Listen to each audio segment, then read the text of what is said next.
जुबान में नहीं, अभी ताजा खबरें आ रही है, सीपीआई एमएल के जो नेता हैं दीपांकर भट्टाचार्य, वो सीट शेयरिंग के मामले पे काफी ज्यादा भड़क गए नीतीश कुमार पर।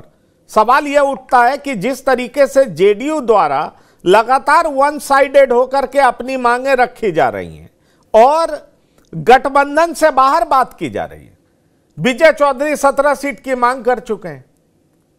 और इतना ही नहीं, सीतामढ़ी सीट का डिक्लेरेशन पहले ही हो चुका है कि वहां से लड़ा जाएगा। अरुणाचल प्रदेश में भी एक सीट डिक्लेयर हो चुका है। जिस तरीके से जेडीयू अब अपना रास्ता खुद तय कर रही है और कह रही है बाकी जो हम छोड़ रहे हैं वो आप लोग आपस में तय कर लीजिए,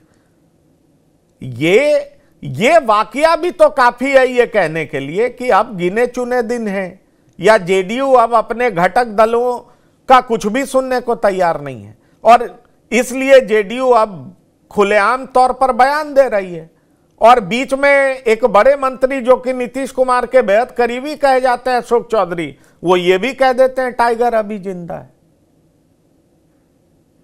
बिल्कुल, देखिए ठीक आपने कहा कि एक फॉर्मूला पर बात की गई थी। जो खबरें आई थी कि आरजेडी ने नीतीश कुमार जी को कहा कि आप जो 17 सीटों पर लड़े थे 19 में, उसके पीछे का लॉजिक यही था ना कि विधायकों की संख्या के आधार पर आपने बीजेपी से सीटें मांगी थी और बीजेपी को वो सीट देनी पड़ी थी। चलिए हम लोग विधायकों की संख्या पर ही बंटवारा कर लें, तो वहां पर जेडीयू सीधे कह देती है नहीं नहीं नहीं, हम विधायकों की संख्या पर क्यों बात करेंगे, हम तो सीधे जाएंगे और कहेंगे कि हमारी जीती हुई 16 सीटें हैं वो तो लड़ेंगे ही, 17 पर लड़े थे, 17 से कम पर नहीं, त्याग यहां कुछ नहीं है। माले की जिसकी बात आप कर रहे हैं दीपंकर भट्टाचार्य जी की, चूंकि उनको 19 टिकट मिला था, 12 उनके एमएलए हैं, वो स्ट्राइक रेट की बात करते हैं कि मेरा स्ट्राइक रेट देख लीजिए, हमको 19 दिए, 12 जीत करके आए, अगर उसके आधार पर भी हमको आप टिकट देते हैं तो देखिए कि हमारे हिस्से में कितनी सीटें होंगी। और जो इलाका हमारा मजबूत इलाका रहा है, सीवान, आरा, जहानाबाद, उन इलाकों पर तो कम से कम हमें लड़ाइए,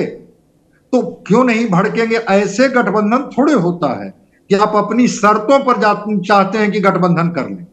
तो जेडीयू जिस एटीट्यूड में बात कर रही है, जेडीयू जिन शर्तों पर बाकी गठबंधन के साथियों को लाना चाहती है और कांग्रेस को कह देती है कि चले जाइए, आप तो हमारे हिस्से में हैं ही नहीं, आप तो आरजेडी के हिस्से में हैं, मतलब 17 पर हम लड़ेंगे और 23 पर आरजेडी बंटवारा कर ले, गठबंधन का यह स्वरूप नहीं होता है।